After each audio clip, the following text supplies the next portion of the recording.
It's a diagnosis that can be tough, but with autism, it's important that everyone understands what that diagnosis actually means. Janetta Bryant is the founder of Abilities Workshop, and your organization is a very helpful resource for people out there with autistic children specifically helping. But we were just talking too that, I mean, that goes beyond childhood, and we'll get to that. But thank you for coming and joining us on First Coast Living. Thank you for having me. Nice it's really a pleasure. So tell us about Abilities Workshop, maybe for someone who hasn't heard of it before. So if you've not heard of Abilities Workshop is a nonprofit. We help parents, pastors, and teachers find resources so that kids with special needs can be their best. That's the most concise I can make it. Okay. The reality is that we help parents, whether it's a new diagnosis or whether it is helping catch up their child to their chronological age or helping them transition into adulthood.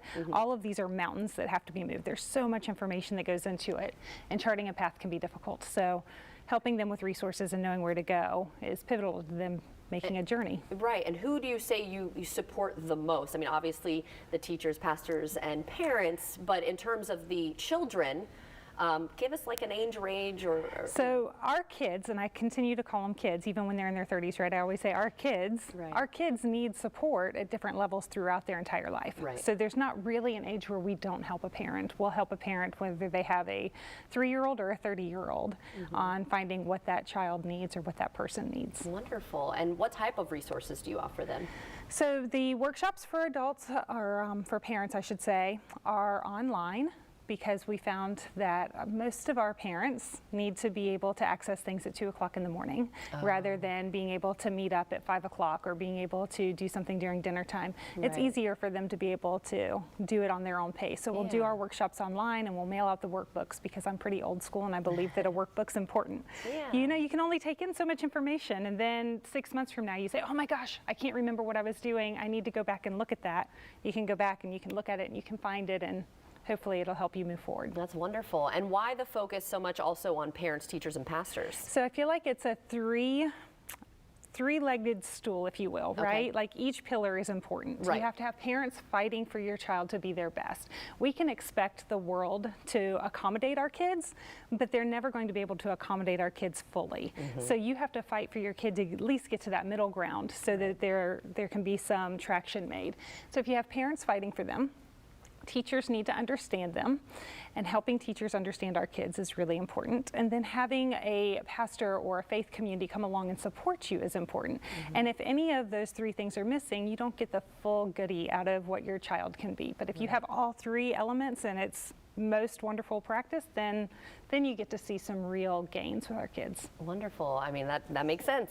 So talk about your new project coming up. We are thrilled to be releasing Lovable. So as I said, we've worked with parents from early diagnosis all the way through transition, and what we realized is if we were going to hang our hat on really helping families, if we were really going to say we're going to come alongside of you, we have to work with the tough ones too. I take it as those families when they come up to you and they say, oh, well, you know, Mary has a child and they have special needs and they're homeless. Everybody kind of goes, and you suck air just a little bit because you don't know what to do to help Mary. That's a tougher case, right? And if we're going to help this community, we have to help them all. So we realized that we needed to create a program that helped with marriage issues, with homelessness, with suicide prevention, with law enforcement encounters, with school expulsion, things that are really tough that these families are navigating. And there are many families navigating it. I would say that half of the special needs families out there, at a minimum, are dealing with one of these different areas of crisis. And so if we are going to help this community, we need to help everybody in it. And so Lovable, even through the tough stuff, that's the name of the next program that comes out, is released on February 14th. You have a program named Lovable. It needs to be released on the 14th, and we're excited about that. We want it to be completely at no cost for these families, so that if a family does need it, we want to be able to provide that for them, which has caused us to go back and re-strategize a few things, right? Like really partner with the community differently. We need two elements after building a great program. You need funding for it so that we can continue to offer it at no cost. And we need partnerships like what you're able to do with me today on getting the word out, because we need these families that are in crisis to know where they can go.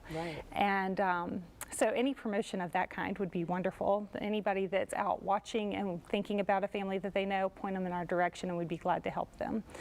In the spirit of Lovable, we are doing what's called I Care Day. And I Care Day stemmed off of these really cute t-shirts. So I'm going to show you, we have these cute t-shirts that when families are making donations to the Lovable program, they get a shirt that says, "Are you okay? I care." And then we realized, oh my gosh, isn't that great? We can really promote the concept of caring about one another on Valentine's Day. So I Care Day 2023 is Valentine's Day.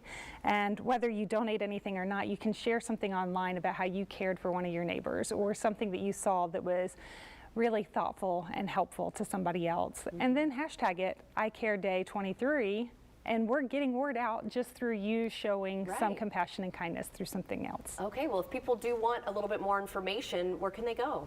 So everybody can go to our website. That's abilitiesworkshop.com. And if you want to know about this program specifically, it's abilitiesworkshop.com/lovable. And ultimately, I just encourage folks to call us. Okay. You know, I tell people all the time, whether you're interested in a program or not, let us be your switchboard operator. We are so fortunate to know so many people in the industry at this point that, that having someone safe to call, someone that you can just make a phone call to and say, I don't know where to go for this. Somebody in our office probably has the answer, and if not, we know who to get you to. Okay, well, thank you so much for telling us about it today. Absolutely, It was nice thank to see you in person. It was good to see you in person as well. Thanks for having me. Of course, and if you'd like to see this segment again, you can head to our website, and that's firstcoastliving.net.